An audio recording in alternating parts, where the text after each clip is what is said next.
mesmo assim. Opa. Eu acho que sem querer removeu alguma educanda aí. Deixa eu chamar lá, Camila Ridalgo. Ok. Bom, eu vou iniciando aqui, que começou a gravação. Desculpa, acho que eu acabei removendo mesmo. Peço desculpas. Bom, então vamos lá, gente. Então, nossa aula de Biologia A. Novamente, né, meu nome é Marcelo. E então, o tema da aula é glicídios e lipídios. Bom, vamos iniciar, né, a aula começando por glicídios e depois a gente vai para a parte de lipídios. Introduzindo um pouco sobre glicídios, eles são mais conhecidos entre nós, principalmente nós consumidores que vamos no mercado e a gente vai lá no rótulo dos produtos, né, dos alimentos, e a gente olha lá na tabela nutricional e fala assim, está escrito lá, carboidratos. Então, carboidratos é justamente um outro nome dos glicídios, mas eles são muito mais conhecidos entre nós por causa como esse nome, tá? Eles são as biomoléculas mais abundantes da Terra. Né? Então, nós encontramos eles em qualquer tipo,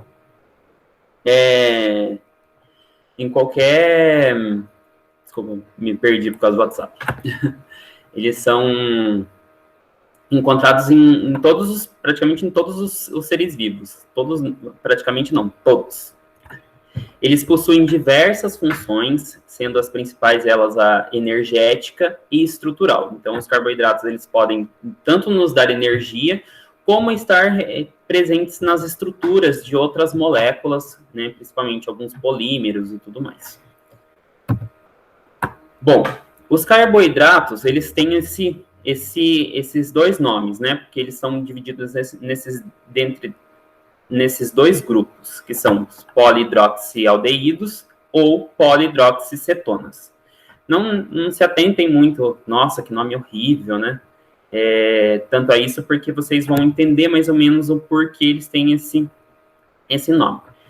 E eu já vou avisando para vocês que nessa aula aqui a gente vai ver muita coisa, praticamente muita coisa de química também, assim, né? Porque está muito relacionado com a bioquímica também, falar dessas biomoléculas.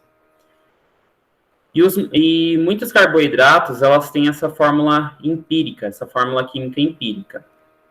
CH2O, ok? Então, C de carbono, H de hidrogênio, eles têm duas moléculas de hidrogênio e uma de oxigênio. E esse N aqui é porque eles não são essa não é a fórmula química exatamente deles. Eles têm muitos componentes, né, repetidos dessas moléculas, ok? Então, por exemplo, aqui pode ser um 6, um 5, isso vai ditando qual tipo de carboidrato que é, ok? Então, e por que chamam-se carboidratos também, né? Porque vem justamente desses elementos aqui, né? O C é de carbono, né? Que justamente dá o nome carbo, e a hidrato que vem de água, que é justamente o outro componente que tem aqui, que é H2O, que vem de água. Okay? Bom, quanto à classificação desses carboidratos, eles são divididos em três principais classes, que são os monossacarídeos, que eles são os monômeros para a formação de outros carboidratos maiores, os oligossacarídeos, que estão entre 2 a 20 monômeros, ou seja, são formados por 2 a 20 monossacarídeos, e os polissacarídeos, que são mais de 20 monômeros, ou seja, mais de 20 monossacarídeos. A palavra sacarídeo, ela vem do grego, que significa, do grego saccharon, que significa açúcar, ok? Justamente os carboidratos, eles são açúcares também.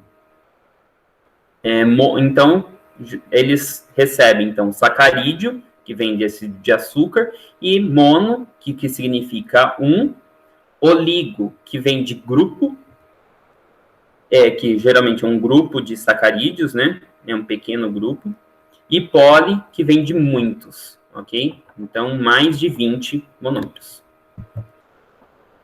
Bom, então vamos iniciar pelos monossacarídeos. Esses monossacarídeos, eles são classificados em dois grupos, né? Então, nós já tivemos uma classificação de carboidratos, agora vamos começar com a classificação dos monossacarídeos, né? Eles são divididos em dois grupos, que são as aldoses e as cetoses.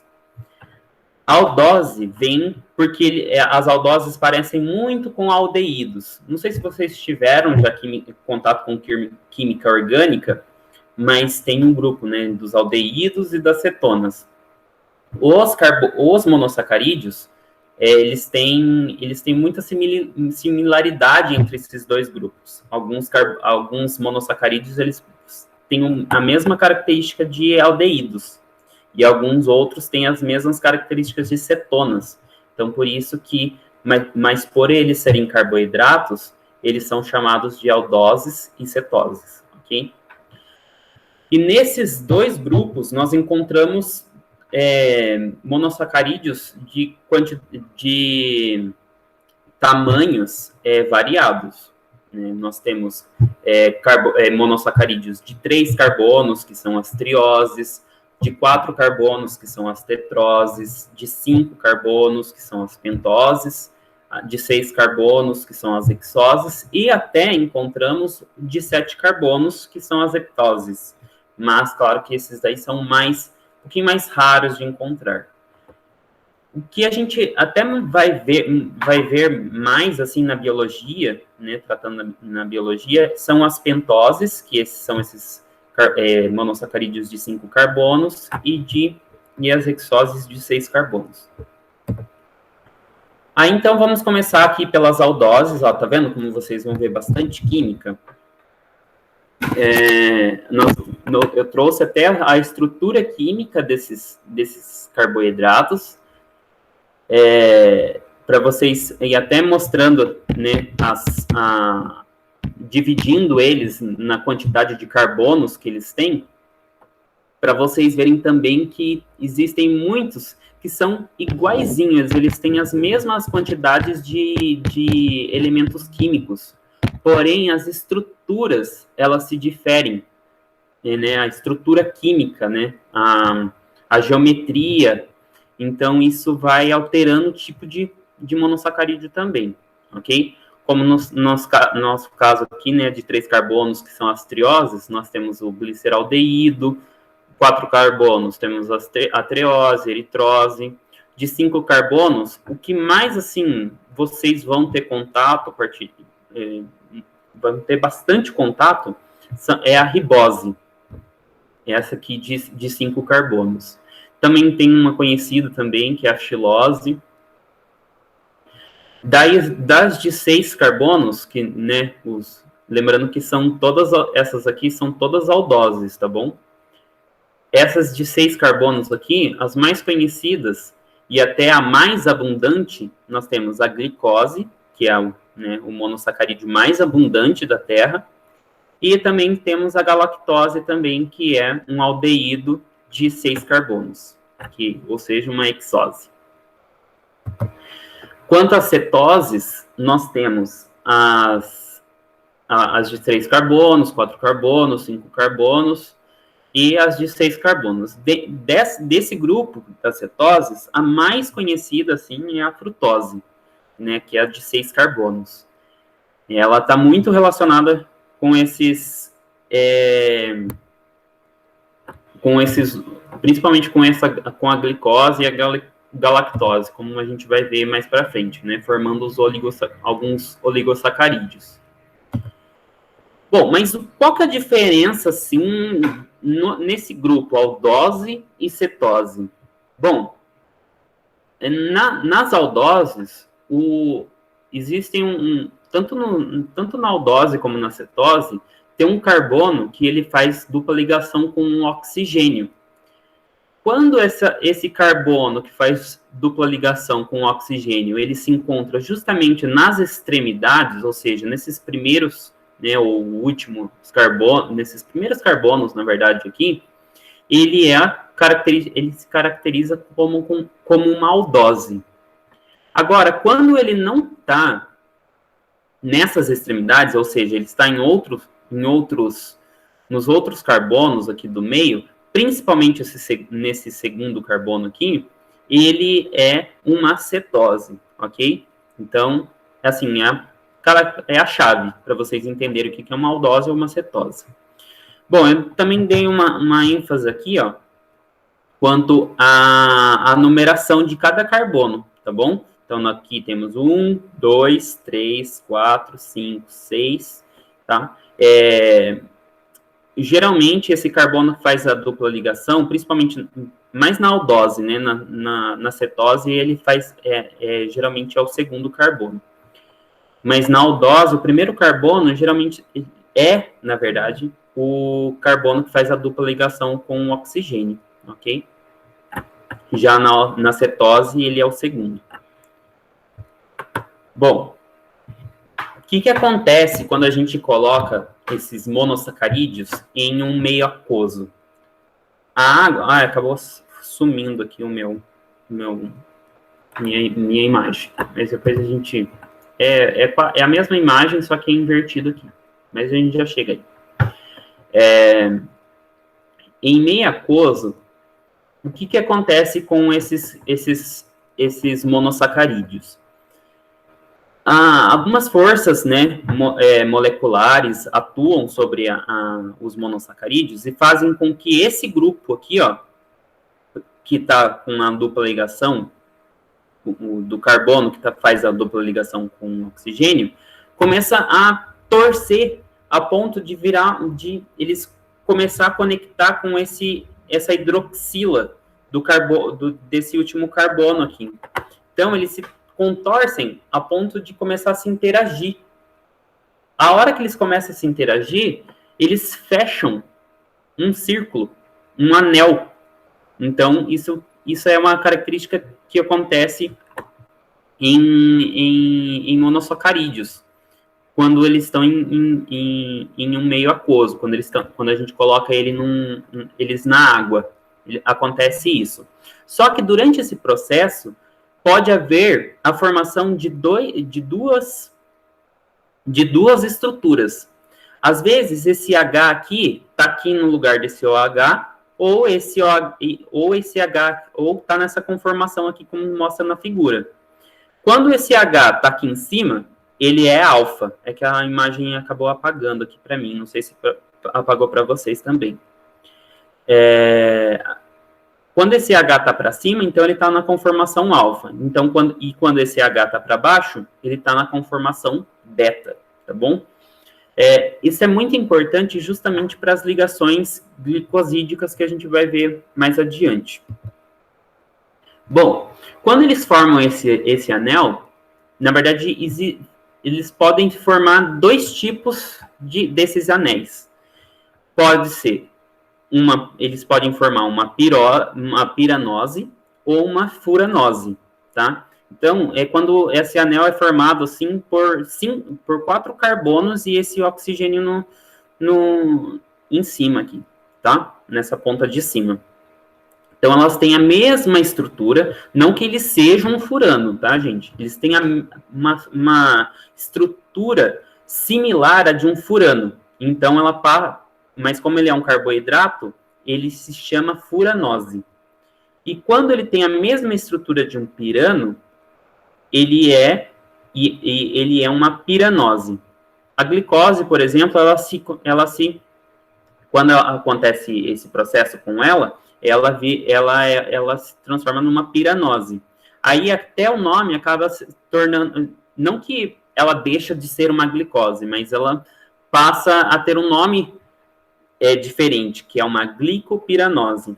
Vocês vão ver também para ribose, que é o carboidrato que está associado à estrutura do DNA e do RNA, mas na verdade mais do RNA. ela é uma furanose também, tanto que ela fica uma ribose furanose. Então, vamos lá. Alguém tem uma dúvida? Gostaria de falar alguma coisa? Até então, tá achando meio complicado? Só uma aluna aqui, que ela perguntou, eu expliquei aqui para ela, mais ou menos, mas dá para voltar no alfa e no beta lá? Ah, dá sim. Eu expliquei para ela que, tipo, muda os nomes, o alfa ou o beta, de acordo com a colocação do hidrogênio, tá correto? Isso, dependendo da posição do hidrogênio aqui, né? Às vezes, essa aqui pode, esse H, desculpa, que na conformação beta, tô falando aqui, né, que aparece na imagem. Esse H aqui, quando ele está para baixo, ele tem uma conformação beta. E quando esse H está para cima, ele está numa conformação alfa, tá bom? Como eu disse, isso é muito importante para entender as ligações glicosídicas mais para frente, tá? Acho que solucionou a dúvida aí. Tem alguma dúvida a mais? Não? Eu acho que nenhuma aluna se manifestou. Então tá bom. Mas a questão das letras mesmo, né? Até deu exemplo de letras de matemática, que é o alfabeto grego, né? Ah, sim. O alfa e o beta. O alfa é a primeira letra do alfabeto grego e o beta é a segunda. Perfeito. Só fala no chat aqui, pessoal, as dúvidas que eu vou passando para ele. Ele não tem contato com o chat por enquanto. Isso, gente, eu não estou sem contato. Vocês podem ficar à vontade, hein? Acho que pode passar, viu, Marcelo? Ok. Vocês entenderam aqui da piranose e da furanose, né? Alguma dúvida? Não? Então, beleza. Bom, agora a gente entendeu como que são os monossacarídeos. Agora a gente vai para os oligosacarídeos, que são, como eu disse, oligo vem de grupo e sacarídeos de açúcar. Então é um pequeno grupo, né, de açúcares ali, que estão ligados uns aos outros. Então, eles são carboidratos formados por 2 a 20 monossacarídeos. E os monossacarídeos, eles se ligam por meio de ligação glicosídica. É um tipo de ligação que está muito presente nas moléculas de carboidratos, né? E não somente essas ligações glicosídicas, elas se dão só com carboidrato.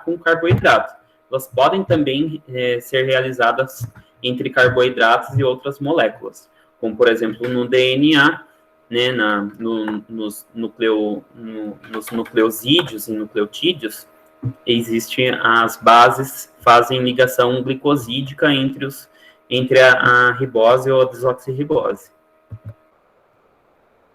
Bom, o grupo assim, mais conhecido de oligosacarídeos são os disacarídeos. E até vou falar mais deles. Na verdade, eu só coloquei eles para vocês, para a gente entender, porque eles são assim, eles estão muito presentes na nossa vida também. Os disacarídeos, eles são oligosacarídeos formados por 2 monossacarídeos. Os mais comuns, existem 3 mais comuns, que são a maltose, a sacarose e a lactose. A maltose, ela é um disacarídeo formado por uma glicose e uma glicose. Então, 2 glicoses, elas vão se ligar por ligação glicosídica e formar uma maltose. A maltose é um açúcar muito presente no malte. Claro que tem em muitos outros grãos, enfim, né? Ela é presente, mas ela é muito presente no malte, principalmente. Por isso que ela se chama maltose. O que é o malte? O malte é a matéria-prima essencial para a produção da cerveja, para a produção do ovo maltine, né? Então, o que é a malte? Voltando, né? O que é o malte? O malte, ele é um grão. É um grão que pode ser de cevada ou até de trigo. ele passa por um processo de germinação controlada, ok? Então, ele fica pronto para ser biotransformado. Então, tipo, eles praticamente fazem submetem o grão de cevada ou o grão de trigo em um processo como se ele estivesse dentro da terra. Daí ele começa a germinar, até muitas vezes formam uns brotinhos assim, que depois eles vão removendo. Então, ele é uma matéria-prima para a utilização desses produtos que eu já falei para vocês. E também, né, se eu não me engano, do whisky também ele é utilizado. Para a formação da sacarose, a sacarose é o açúcar de mesa, gente. Ele é o carboidrato que a gente está acostumado a consumir diariamente, né? Que está presente no açúcar de mesa. Ela é formada, então, por uma glicose mais uma frutose. Então, dois monossacarídeos que se ligam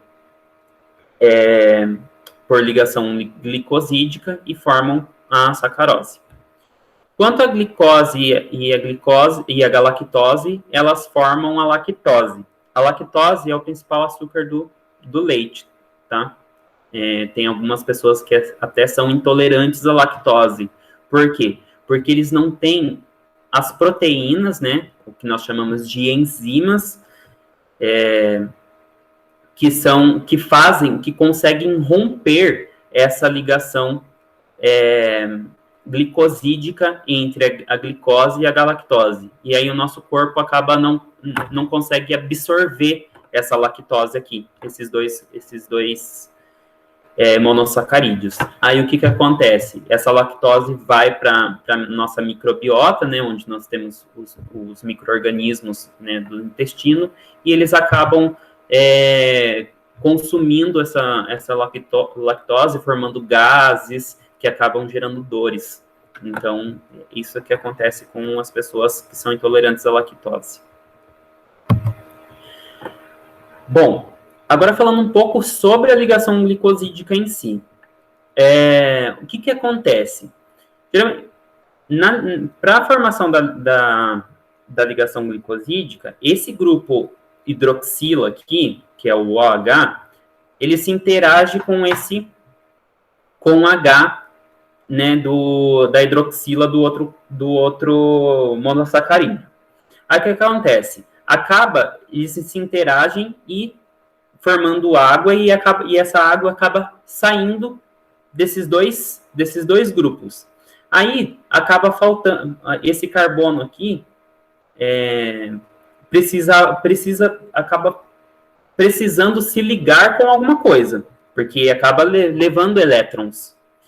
E aí, com essa falta, essa necessidade de elétrons, eles acabam se interagindo com o oxigênio do outro monossacarídeo.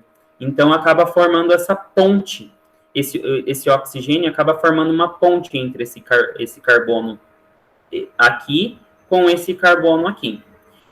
Tá? Então, é um processo que ocorre de desidratação até, porque acaba saindo a água, né? Os componentes daqui saem e componentes daqui saem, formando água, que acaba sendo expulsa, e eles acabam, então, se interagindo, esses dois monossacarídeos. Então, esse é o processo de formação, né, como eu dei exemplo aqui, de duas glicoses formando a maltose. Ok? Como eu disse, então, o oxigênio ele acaba sendo uma ponte entre esses dois carbonos, que geralmente, mas não de modo geral isso, esses carboidratos que se interagem são os carbonos 1 e 4, ok? 1 de um monossacarídeo e 4 de outro monossacarídeo. E esse tipo de ligação, ele depende daquela configuração alfa e beta lá, como eu disse, porque justamente ela pode gerar um tipo de ligação.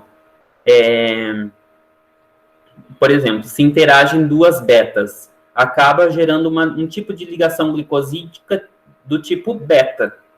E quando acaba gerando, quando tem duas alfas, né, ou até mesmo a alfa ou beta, essa aqui tanto faz, tá? Principalmente quanto a essa segunda aqui, porque ela se interage com o carbono 4, né? É mais essa aqui. É mais aqui quando esse monossacarídeo, desculpa, esse monossacarídeo aqui, eles se interagem através do carbono 1 dele. Então, quando ele se interage com o carbono 1, se ele tem uma configuração beta, ele vai gerar uma ligação glicosídica do tipo beta. Se ele tem uma configuração do tipo alfa, ele vai gerar uma ligação glicosídica do tipo alfa, ok? Alguém tem uma dúvida aqui? Não sei se ficou bem explicado essa parte, compreensível. São nomes bem difíceis, né? Talvez seja a primeira vez que eles estejam vendo. Exatamente. É bom eles anotarem, né? Mas até então a explicação está bem clara. Mas tem que ver se tiver alguma dúvida aí, pessoal. Pode estar falando. Então, como eu disse, a conformação alfa e a conformação beta são muito importantes. Ok, sem problemas. Então, como eu disse, essa conformação alfa e essa conformação beta desses monossacarídeos, eles são muito importantes para saber o tipo de ligação glicosídica. Se, então, a glicose ou o monossacarídeo, ele tem uma conformação beta nesse carbono 1 aqui, então ele vai gerar uma ligação glicosídica do tipo beta. Se ele tiver uma conformação alfa, ele vai gerar uma ligação glicosídica do tipo alfa, ok? Vocês vão entender isso numa forma prática quando a gente for falar alguns exemplos, principalmente de polissacarídeos. Bom, então, vamos falar deles. Então, os polissacarídeos, eles são carboidratos formados por mais de 20 monossacarídeos. Poli vem de muitos. Alguns se diferem apenas no tipo de ligação glicosídica, o que confere diferentes funções a esses. Como assim eles se diferem apenas em ligação glicosídica? Às vezes eles são formados, alguns, né, são formados pelos mesmos monossacarídeos, porém, o tipo de ligação glicosídica ali que eles estão fazendo entre eles, combinando entre eles, acaba sendo diferente a ponto de mudar totalmente a função deles, ok? Bom, vamos começar pelo um bastante conhecido, que é o amido. O amido, ele é um polissacarídeo formado por duas estruturas, né? Dois polissacarídeos, que é a amilopectina e a amilose, ok? Ambas são constituídas por apenas glicose, ok? Então, a glicose, ela vai fazendo ligação glicosídica entre elas, vai fazendo, e vai formando grandes polímeros de glicose. Então, elas vão se ligando, formando, assim, cadeias enormes de glicose, ok? Só que, às vezes, essas ligações, elas acabam, em vez de serem lineares, né, como mostra aqui na milose, que ela é um polissacarídeo linear, eles vão se ligando, formando, em vez de fazer uma correntinha, o que acontece? Eles acabam ligando com uma outra correntinha, formando uma outra correntinha. Então, vai formando uma correntinha, aí ligada a essa outra correntinha, vai formando uma outra correntinha. Aí ligada a essa outra correntinha, vai formando outra correntinha. Então, vai como se fossem aparecendo ramos, né? Por isso que chama ramificadas. Vai aparecendo ramos de outras correntinhas de glicose, né? Eu vou até mostrar aqui na próxima slide, que eu deixei aqui. Então, as glicoses, elas vão se ligando em forma reta. Quando elas estão só retinhas, elas são chamadas de não ramificadas. Agora, quando elas Então, começam em linha reta, porém, elas acabam formando alguns raminhos de outras cadeiazinhas, então ela passa a ser chamada de ramificada, ok? A amilose, ela não é ramificada, ou seja, ela é só retinha, né? Ela vai fazendo ondinha sem ficar fazendo essas ramificações. Já a amilopectina, ela é toda ramificadinha, ela vai formando esses raminhos e ela vai virando até um novelinho, assim, né?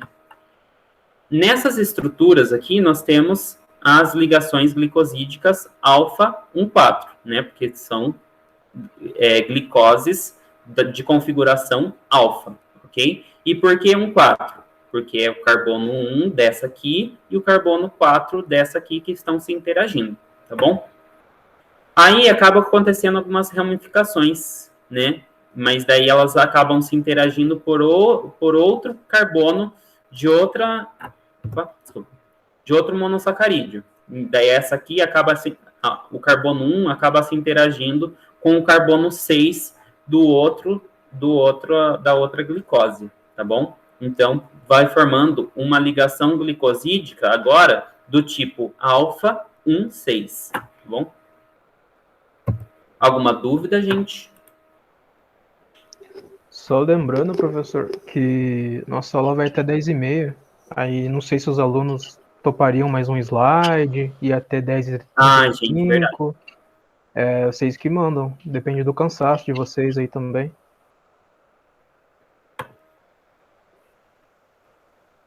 Quer deixar esse tempinho para tirar dúvida? Acho que é até bom. É só mostrar só a estrutura. Podemos fazer o seguinte? Posso terminar pelo menos só glicídios, que eu já estou quase no finalzinho. Eu acho que sim, elas não se manifestaram ainda.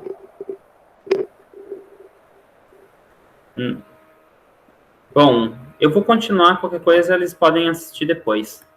Só para finalizar. Bom, como eu disse, então, essa estrutura do amido. Então, ele é formado por essas duas estruturas, que é a amilose e a amilopectina. Bom, mas como que eles acabam se formando? Como que é a formação deles na natureza, né? O amido, ele é muito presente em alguns vegetais, principalmente a batata, né? Algumas raízes, alguns tubérculos, eles são muito ricos em amido. Até eu tirei uma foto uma vez de uma aula prática de grânulos de amido de batata. O que acontece? Essas estruturas todas, elas elas são tão ramificadas, elas acabam formando uns novelinhos entre elas, formando uns novelinhos, e formando essas estruturazinhas aqui, né? Essas bolotinhas. Isso aqui é tudo bolotinha de amido, ok? O amido, ele é um carboidrato de reserva energética que ele é encontrado principalmente em vegetais, como eu já disse. Bom, o glicogênio, ele tem uma estrutura bastante parecida com a amilopectina e também faz as glicoses. Elas se ligam também por ligações alfa 1,4. Ele é um polissacarídeo também formado por glicoses. Porém, ele é muito mais ramificado, ok? Então, ele tem mais aqueles raminhos lá sendo formado, ok? E ele também é muito mais compacto, ou seja, ele é bem menor que o amido. Para vocês verem, a gente observa até o amido no próprio microscópio, né? O microscópio, eles são, pensa, uma estrutura molecular, a gente acaba vendo no microscópio óptico normal, então isso quer dizer que ela é uma estrutura muito grande. Bom, ele é um carboidrato, né, um polissacarídeo de reserva de muitas das células animais. A gente encontra ele bastante no fígado e nos tecidos musculares também, ok? E nós temos, por último, acho que é o último, isso mesmo. O último, que é a celulose, que ela é um polissacarídeo de subunidades de glicose também. Porém, as glicoses que formam elas são do tipo beta. Então, as ligações entre elas são formadas... eu coloquei um beta 1,6, é um beta 1,4, tá? Desculpa. As ligações glicosídicas realizadas por elas são do tipo beta 1,4, ok?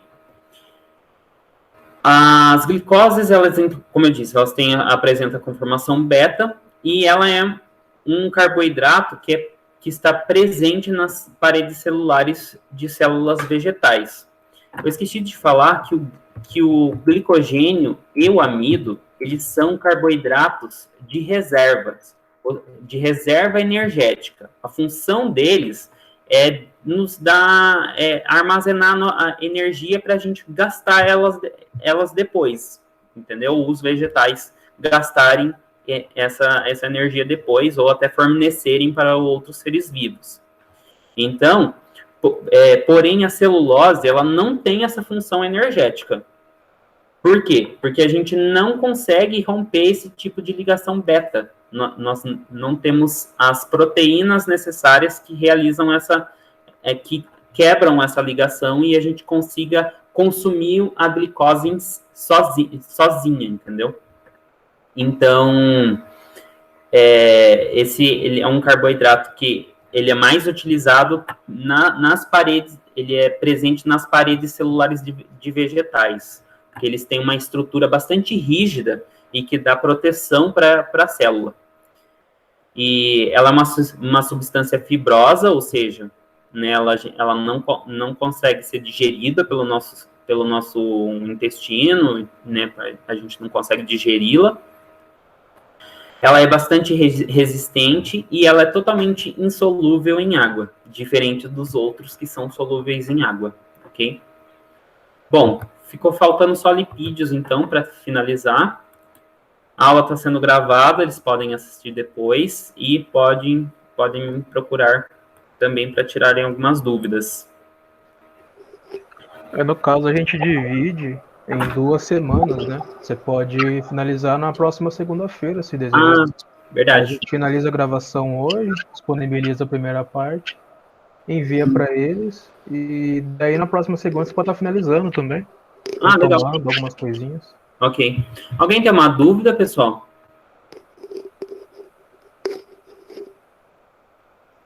Pode responder com sim ou não. Sim. Confesso que eu até fui... Acho assim, que acabei, não sei se me aprofundando muito, mas tentei fazer o mais completo possível para vocês entenderem de fato o porquê ocorre essas diferenças, né? Porque a celulose, mesmo com a mesma estrutura, né, formada por glicose, ela é tão diferente do amido, por exemplo, né, que também é formado por glicose. Então, justamente por causa dessas ligações que acabam tornando isso possível. O primeiro impacto aí é o que dá mais o choque, né? Esses daí são nomes difíceis mesmo. Sim. Isso daí, para biologia, questão de biologia A. E a solução é rever o vídeo, ir anotando, né? O pessoal dá um feedback positivo aqui, ó. Na Eliane Ramos falou, bem complexo, né? E logo em seguida falou, mas foi uma ótima aula. A Aline falou, nenhuma, ótima explicação. A Isis, sem dúvidas. E a Camila também falou que tá sem dúvidas. Ok. Então tá bom, gente. Muito obrigado. E eu estou aqui aberto para vocês tirarem dúvidas, tá bom? Fiquem à vontade. Você já pode finalizar a gravação, caso deseje. Então tá bom, vamos finalizar aqui. Camila falou obrigada pela aula, hein? Obrigado.